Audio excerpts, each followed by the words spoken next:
दरिया अब तेरी खैर नहीं, बूंदों ने बगावत कर ली है। नादान न समझ बुज़दिल, इनको लहरों ने बगावत कर दी है। हम परवाने हैं मरने का खौफ यहाँ किसको, ए तलवार तुझे अब झुकना होगा, गर्दन ने बगावत कर ली है। जी हाँ दोस्तों, आज तारीख है 23 जनवरी को सुभाष चंद्र बोस जी की जयंती मनाई जाती है। सुभाष चंद्र बोस की जयंती मनाई जाती। सुभाष चंद्र बोस उड़ीसा के में पैदा हुए थे और सुभाष चंद्र बोस को कुल जीवन भर में उनके 11 बार वो जेल गए। और सुभाष चंद्र बोस भारत की आज़ादी में अगर सबसे बड़ा किसी का योगदान है तो सुभाष चंद्र बोस का है, सबसे बड़ा। अंग्रेज अगर भारत छोड़ें तो सुभाष चंद्र बोस के आज़ाद हिंद फौज के से परेशान होकर भारत छोड़ें। सुभाष चंद्र बोस के जीवन से जुड़ी हुई एक छोटी सी घटना बताते हैं दोस्तों आपको। सब IFSC की एग्ज़ाम होती थी, उसको इंडियन पास नहीं कर पाते थे।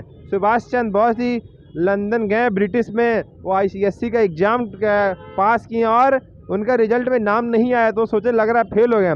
फिर बाद में पता चला कि उनका पास होने वालों में नहीं, टॉप करने वालों में ना आया। तो अब पूरे विश्व में वो ISC की परीक्षा मात्र 7 महीने पढ़ के पास किए और पूरे ऑल ओवर वर्ल्ड में चौथी रैंकिंग उनकी आई। उसके बाद उन्होंने वो नौकरी छोड़ दी। उन्होंने अंग्रेज़ी हुकूमत से कहा कि यह नौकरी अगर हम करेंगे तो हमें अपने देशवासियों को लूट के आपको फ़ायदा पहुंचाना रहेगा और मेरे लिए ये गंवारा नहीं है कि हम अपने लोगों को लूट के आपको फ़ायदा पहुंचाएं। दोस्तों सोच के देखिए कितनी बड़ी बात है। आज के लोग छोटी सी नौकरी नहीं छोड़ते हैं, सब कुछ बर्बाद हो जाए, सब कुछ लूट जाए, पूरे सब मंजूर है लेकिन त्याग नहीं करते हैं। सुभाष चंद्र बोस जी ने वो त्याग किया।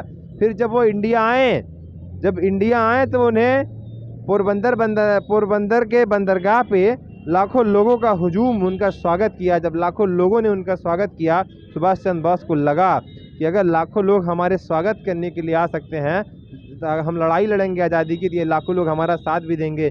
तब उन्होंने आज़ाद हिंद फौज का गठन किया। आज़ाद हिंद फौज का गठन किया, वो जापान गए, जापान में जाकर लोगों को एक किया और वहाँ से अंग्रेज़ों पे वो हमला करते थे, इंग्लैंड वालों को मारते थे। सुभाष चंद्र बोस के जीवन से एक छोटी सी घटना बताएं हम आपको।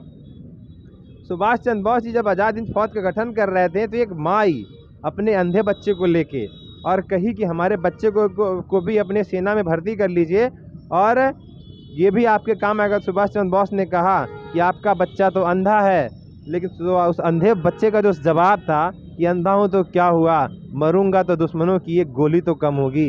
दोस्तों ऐसी विचारधारा मिली है, लाखों लोगों ने कुर्बानी दी, तब हमें आज़ादी मिल रही है, तब हम आज़ादी का सांस ले रहे हैं। दोस्तों सुभाष चंद्र जी बोस ने कहा तुम मुझे खून दो मैं तुम्हें आज़ादी दूंगा। दोस्तों हम बताएं आपको, इस दुनिया में अगर हम कुछ भी पाते हैं तो उसका कीमत चुकाना पड़ता है, बिना कीमत चुकाए कुछ भी नहीं मिलता है। एक सांस भी अगर हम लेते हैं ना तो एक सांस छोड़ना पड़ता है, तब एक सांस आती है। तो सुभाष चंद्र बोस ने कहा कि आज़ादी के लिए खून देना पड़ेगा, आज़ादी के लिए गर्दन कटाना पड़ेगा, आज़ादी की कीमत है ये। तो लोगों ने गर्दन कटाए, लाखों लोगों ने कुर्बानियाँ दी, तब हमारा देश आज़ाद हुआ। और अंग्रेज के उस समय तत्कालिक प्रधानमंत्री से पूछा गया कि आप किस कारण से भारत छोड़ रहे हैं, तो तत्कालिक प्रधानमंत्री ने कहा कि हम सुभाष चंद्र बोस के आज़ाद हिंद फौज के उन्होंने परेशान कर दिया हमें, और इतना ज़्यादा इस तरह से उन्होंने लड़ाई लड़ी, इतनी रणनीतियों के साथ लड़ी कि उससे परेशान होकर अंग्रेज़ों ने भारत को आज़ाद किया। और बताया जाता है हमें कि चरखे चलाने से आज़ादी मिली, तो हम यह नहीं कह रहे हैं चरखे चलाने से आज़ादी मिली, यह बात पूरी तरह से सही नहीं है।